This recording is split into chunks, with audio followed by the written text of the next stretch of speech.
दोस्तों, स्वागत है आपका हमारे इस चैनल धर्मार्थ ज्योतिष उपाय पर। अगर आप भी अपने लाइफ में कुछ नया सीखने चाहते हैं तो इस चैनल को अभी सब्सक्राइब करें। दोस्तों, हर साल भाद्रपद मास के शुक्ल पक्ष की पूर्णिमा तिथि से पितृपक्ष आरंभ होते हैं और आश्विन मास की अमावस्या को पितृपक्ष समाप्त होते हैं।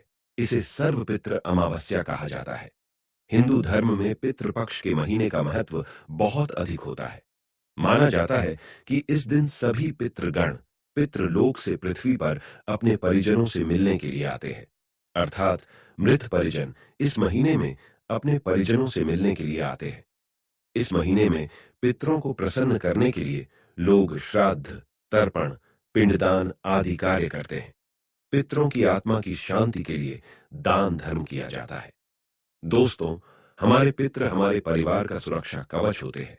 इसीलिए अपने पितरों को अर्थात मृत परिजनों को कभी दुखी अथवा अपमानित नहीं करना चाहिए। भगवान श्री कृष्ण कहते हैं, जो भी मनुष्य अपने पितरों को प्रसन्न करता है वह जीवन में कभी दरिद्री और दुखी नहीं रहता। पितरों के आशीर्वाद से वह अजेय बन जाता है। वह संसार में कीर्ति और मान सम्मान प्राप्त करता है। गरुड़ पुराण में भगवान श्री कृष्ण ने गरुड़ जी को पितृ के संबंध में कई महत्वपूर्ण संकेत बताए हैं, जिनसे मनुष्य को पता चलता है कि उसके पितृ उससे प्रसन्न है अथवा दुखी है। भगवान श्री कृष्ण कहते हैं, जब भी पितृ घर में प्रवेश करते हैं अथवा मनुष्य के सपने में आते हैं तो उसे अलग अलग प्रकार के संकेत देते हैं। ये संकेत मनुष्य के लिए बहुत ही महत्वपूर्ण होते हैं। आइए जान लेते हैं भगवान श्री कृष्ण के अनुसार सपने में मरे हुए परिजनों को देखने पर कौन से संकेत मिलते हैं। सबसे पहली बात, यदि पितरों का उद्धार नहीं हुआ है, वे प्रेत योनि में ही मृत्यु लोक पर भटक रहे हैं, तो वे पितृ पक्ष के दौरान आवाहन करने पर भूख प्यास से व्याकुल होकर अपने परिवार जनों के घर में प्रवेश करते हैं। यदि सपने में घोड़ा, हाथी, बैल अथवा मनुष्य का विकृत रूप दिखाई पड़े तो समझ जाना चाहिए कि पितरों की मुक्ति नहीं हुई है और वे आपसे अत्यंत दुखी है। दूसरी बात, श्री कृष्ण कहते हैं, यदि पितृपक्ष के महीने में कोई व्यक्ति सपने में खुद को जंजीरों से बंधा हुआ देखता है अथवा सपने में मरा हुआ पूर्वज गंदे मैले वस्त्र पहना हुआ दिखाई पड़े तो समझ लेना चाहिए कि उस व्यक्ति से उसके पितृ अत्यंत दुखी है और उसको प्रेत योनि प्राप्त हुई है। ऐसा होने पर अपने पितरों की संतुष्टि के लिए दान और श्राद्ध अवश्य करना चाहिए। तीसरी बात, भगवान श्री कृष्ण कहते हैं, यदि पितृपक्ष के महीने में कोई ऐसा सपना आता है जिसमें कोई पशु अथवा जानवर मनुष्य की वाणी में बोलत हुआ दिखाई दे अथवा कुत्ता, बैल, गाय आदि प्राणी मनुष्य की तरह बातें करते हुए दिखाई पड़ते हैं, तो इसका यह अर्थ होता है कि आपके परिजन की आत्मा को शांति नहीं मिलती है, वह इसी लोक पर भटक रहा है। उसकी आत्मा की शांति के लिए उपाय करने चाहिए। अगर सपने में पूर्वज बैल की सवारी करता हुआ दिखाई पड़े तो समझ लेना चाहिए कि पितृ उससे बहुत ही नाराज है। चौथी बात, पूर्वजों को कुछ मांगते हुए देखना। यदि सपने में आपके मरे हुए परिजन आपसे कुछ मांग रहे हैं तो ऐसे सपने को कभी दुर्लक्ष्य नहीं करना चाहिए। इस सपने का अर्थ यह है कि आपके मृत परिजन की आत्मा को मुक्ति नहीं मिली है और वे इसी पृथ्वीलोक पर प्रेत योनि में भटक रहे हैं। आपके पितरों की कोई अधूरी इच्छा रह गई है और जिस कारण से वे मुक्ति प्राप्त नहीं कर पा रहे हैं। इसके लिए आपको जरूरतमंद लोगों को दान करना चाहिए और अपने परिजन की उस अधूरी इच्छा को पूर्ण करना चाहिए।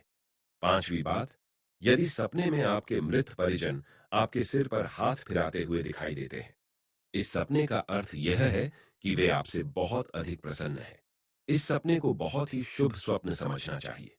आपके पूर्वज आपको यह संकेत दे रहे हैं कि आपके जीवन में कुछ बहुत ही अच्छा होने वाला है और वे सदैव ही आपके साथ खड़े हैं। छठी बात, पूर्वजों का आपकी तरफ हाथ बढ़ाना। गरुड़ पुराण के अनुसार अगर सपने में आपके पूर्वज आपकी ओर हाथ बढ़ाते हुए दिखाई देते हैं तो यह एक शुभ स्वप्न है।